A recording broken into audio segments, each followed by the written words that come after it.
Sawadee good morning. Welcome to Newsline. Thank you very much for being here with us on this lovely Monday morning.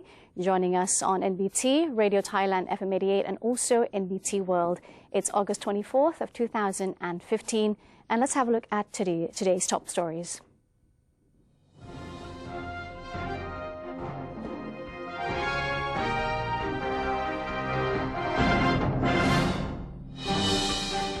I'm Chalapan Narula, and in today's segment of Thailand Moves Forward, the newly appointed cabinet of Prime Minister Prayut Chan-o-cha have had an audience with His Majesty the King, pledging an oath of allegiance before their first day in office. On the 23rd of August 2015 at 5:45 p.m, His Majesty the King met with the Prime Minister and new ministers who were sworn in front of him at Sirirat Hospital. The cabinet met at the government house before their travel to meet His Majesty the King. Among the new ministers are Deputy Prime Minister for Economic Affairs, Dr. Somkit Jatusipitak, Deputy Minister of Commerce, Suwit Mesinsi, and also Minister of Industry, Achaka Sibunruang. Prime Minister Prayut Chan-o-cha said the new cabinet members are expected to bring noticeable improvements to the economic and foreign affairs. Prime Minister Prayut explained that the new lineup would enable all ministries to perform their duties in a more collaborative and systematic manner. As the previous cabinet had concentrated on fixing legal and policy loopholes, they nearly finished the work, which would ease the way for new ministers to put several development plans into action. According to the Prime Minister, the new cabinet is to focus efforts on grassroots level economy, which is likely to require lower fund injections than mega projects. The Premier hopes the government's image would improve among the public and the international community if there are obvious achievements following the reshuffle. Meanwhile, newly appointed Foreign Affairs Minister Don Paramat Vinay affirmed he intended to promote integration in different ministries to foster better understanding of the government's direction amongst foreign countries.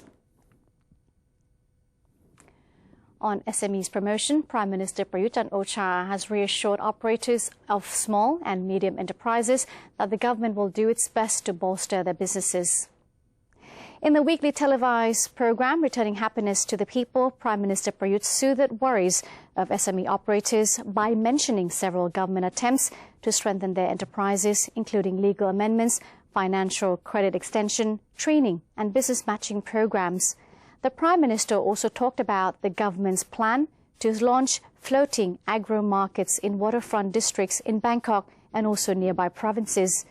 The project has kicked off in Pakret district in Nonthaburi province between August 18th and September 16, 2015. A similar activity will take place in Prawet district within the capital city during September 4th till the 20th. Other floating markets will later be held in Prawet district in Bangkok and also Klong Luang district in Pathum Thani.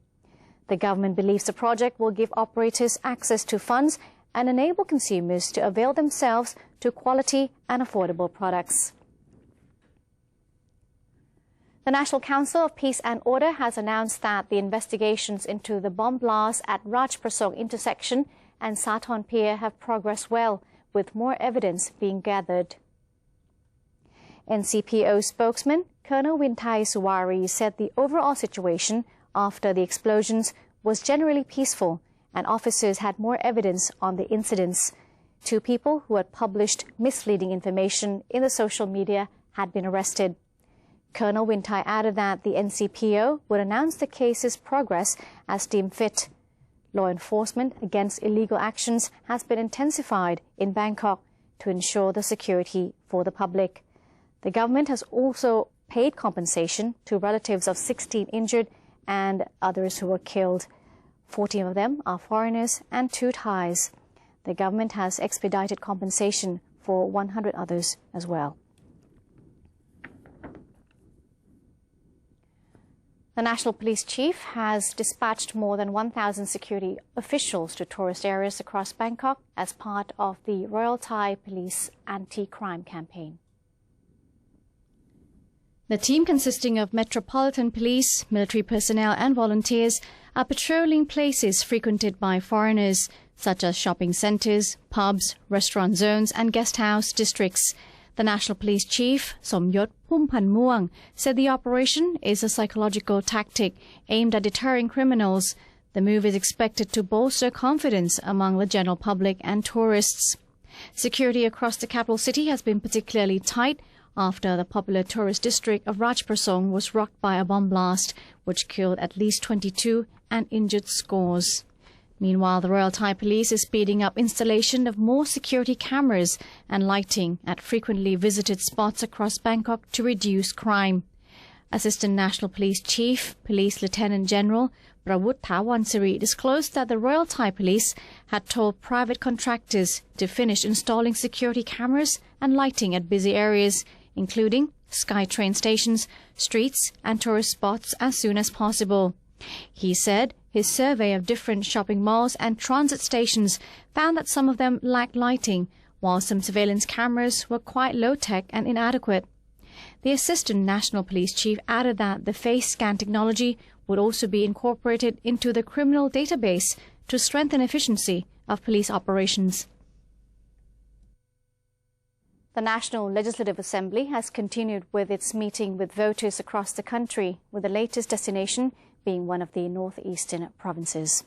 NLA's Vice President Pirasak Phorchit was joined by other members of the legislature in a trip to Buriram province, where they have planned to meet with locals and follow up on other development policies. The forum took place at Phnom Rung School, where Buriram Governor Seri Sihatrai and senior state officers, as well as members of the public, have awaited to take part in. The meeting in Buriram heard discussions about the public use of area around the Chongsai Thaku border crossing and the improvement of highway number 218 and 2117 to promote local tourism.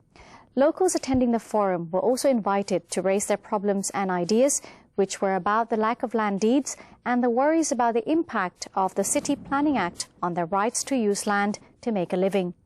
The NLA has heard their problems and agreed to look into them before working with related agencies to solve these issues. The Ministry of Science and Technology will be holding a major innovation fair to showcase innovations and masterpieces of 3 regions in a move to promote technology transfer for commercial purposes. Science and Technology Minister Dr. Piche Durongkawerod said the Science Park Promotion Agency and regional science parks would co-organize the 3-region exhibition. The event will take place in the north, northeast, and also in the south during the month of August until October. In the north, the fair will be held at Chiang Mai Hall, Central Airport Plaza, that is in Chiang Mai Province, between August 29th and 30th. In the northeastern part, the exhibition will be held at Suranari University of Technology on September 17th till the 18th. Down south, meanwhile, the event will take place at Hat Yai Hall, which is at Central Festival Hat Yai in Songkhla Province, between October 30th and the 31st. That is the last 2 days of the month of October. And the Ministry of Public Health is gearing up for the 12th National Herb Expo 2015, a gathering of state and private agencies specializing in herbs, which will present a variety of researches for interested people to further develop on a commercial scale. Director General of the Department for Development of Thai Traditional and Alternative Medicine, Dr. Thawatchai Kamontham, told the media that the theme for this year's event is Thai Traditional Medicine, Security in the Health System. The exposition is to be held next month to honor Her Royal Highness Princess Mahachakri Sirinthorn on her 5th cycle birthday on April 2nd this year. Among the herbal products to be showcased at the event are Indian gooseberry, chili, and repair grass, which can all be farmed for commercial purposes. The 12th National Herb Expo 2015 is scheduled for September 2nd till the 6th at Impact Arena, Muang Thong Thani. Deputy Police Chief Ek Angsananun led his team to visit Songkhla Fishing Jetty located in Muang District to inspect the performance of Port In, Port Out Centre and observe conditions of fishing workers. He said that the inspection was to see how the centre of Songkhla has dealt with the labour issue and whether or not it has complied with the government policy. The PIPO functions as controller of all mechanisms in the fishery sector, such as fishing equipment and workers, to make sure they are complying with laws. Moreover, the Royal Thai Police has assigned additional police to support the PIPO's work in order to optimize efficiency of the policy. The Thai Health Promotion Foundation has encouraged women to campaign against gambling in sports, targeting Thai youth who gamble. Thai Health has joined hands with the Ministry of Tourism and Sports and anti-gambling networks in launching the campaign with participation of players from the national women's football team. Advisor to Thai Health, that is Dr. Udom Sin Si Sang Nam, said gambling was a new threat to people's health and family relations. The Thai Health had continuously supported campaigns and activities to create gambling awareness among the public, especially adolescents. Deputy Minister of Tourism and Sports, Chawani Thongrod, said the government had tried to develop many types of sports towards excellence. A survey by the Center for Gambling, Chulalongkorn University, had found that around 15% of Thai children and adolescents intended to gamble due to the belief that gambling would make it more fun to watch sports games. The survey findings had made the ministry more determined to get rid of gambling in sports. And next we have quite an unusual story about a Japanese man who has been living and working in Thailand for years. He loves to run and decided to run across the United States. NBT World correspondent Joel Gershon happened to be in New York at the end of the run and got to interview the man, both in the US and after he came back to Thailand. Here's Joel with the story. Atsuyuki Katsuyama is a Japanese man who has lived and worked in Thailand for 5 years. Together with his Thai wife of 7 years named Nung, they own a vegetarian restaurant in Bangkok called the Bonita Cafe off of Saturn Road. Mr. Katsuyama, otherwise known as K to his friends, is a long-distance runner, and he is well known in the Thai running community. And by long distance, we're talking really long, like 200-kilometer races. Even that distance, though, wasn't quite enough for Kay. His longtime dream was to run across the U.S. on the historic Route 66. And from mid-April to July, Kay actually accomplished this incredible feat with the help of Nung and key supporters. He completed the 5,000-kilometer journey in New York, where this reporter for NBT World happened to be at the time. And I got the chance to interview Kay when his journey finally was done, and it was a special moment.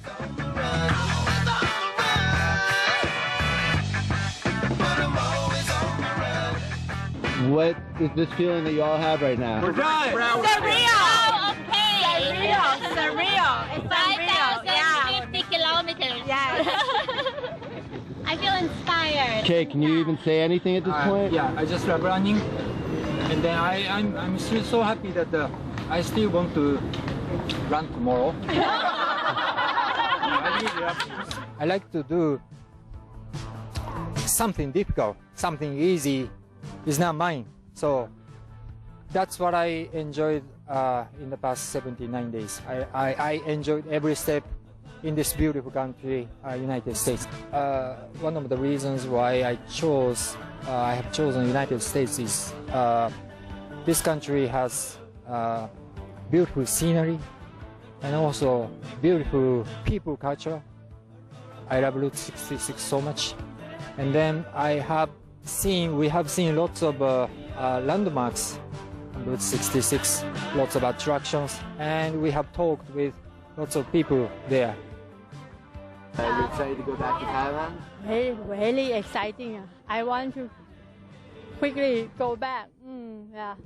Yeah. I miss my shop, meet my family, meet my cat. Yeah. Now Kay is back in Bangkok and back at the Bonita Cafe, and I asked him what his feelings are now that he's fulfilled his dream.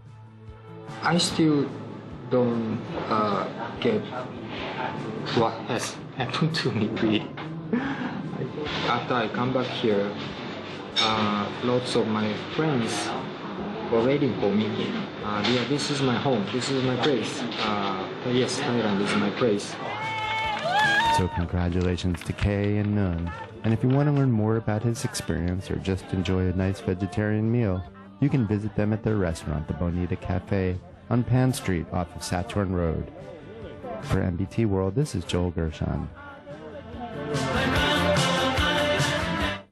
Thanks to Joel for that special report. And that's it for Thailand Moves Forward. Coming up next right here on Newsline, Yala plays host to the ASEAN Halal Food Festival. We'll be right back in a few moments. Don't go away.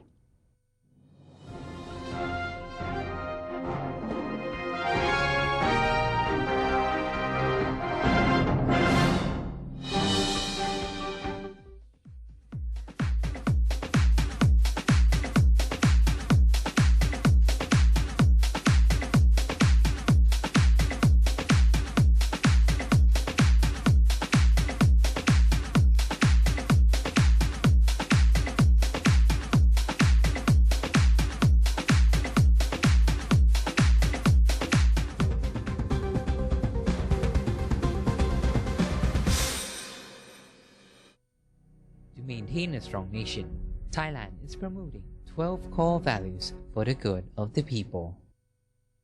The 11th core value: keeping physical and mental strength, unyielding to evil powers or desires, having a sense of shame over guilt and sins in accordance with religious principles.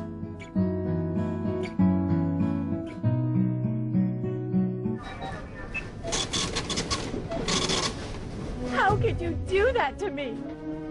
Stop it! Huh? Don't you get it? I don't need you anymore. Enough! We're through. There's someone else in my life. Say no to the past. Bring your own bag. Say no to plastic.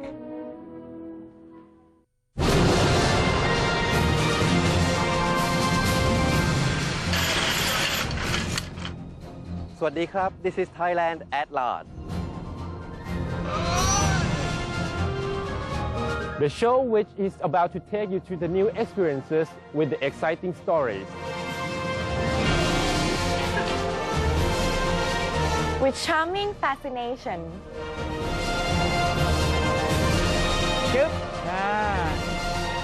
With a touch of Thainess.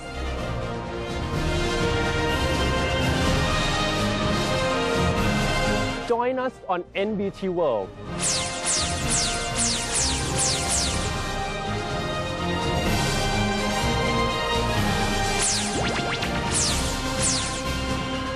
Explore with us and you'll know and love Thailand even more than before.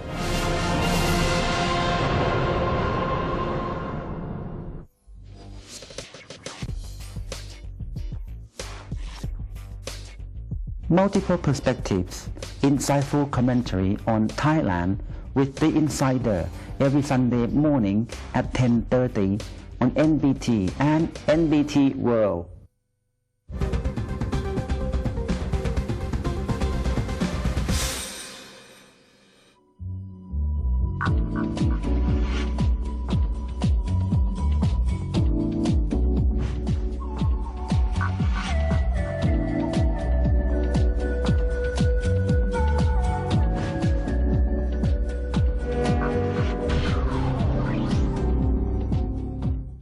Welcome back. You're watching Newsline. I'm Chalapansan Rula, and now to ASEAN and beyond.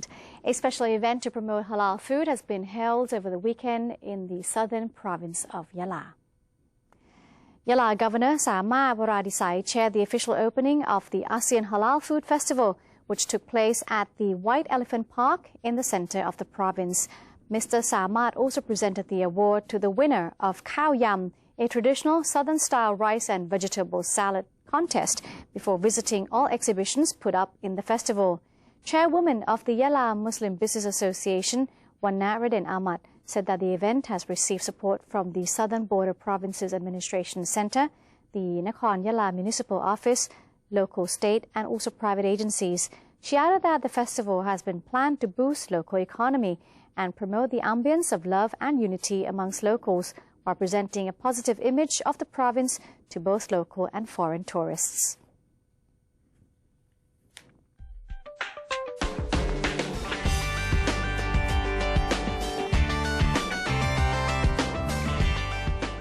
An explosion rocked a warehouse at a U.S. military base in Sagamihara of Japan, but there were no reports of injuries. The local fire department said it received a call just after midnight of an explosion at the warehouse where it said dangerous material is stored and sent firefighters.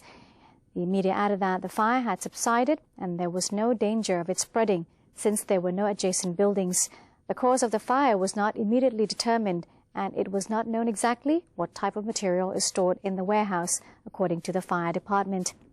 In Washington, U.S. Navy Commander Bill Urban said the blast was at a building at the Sagami Depot, a U.S. Army post in Sagamihara, that's about 40 kilometers southwest of Tokyo.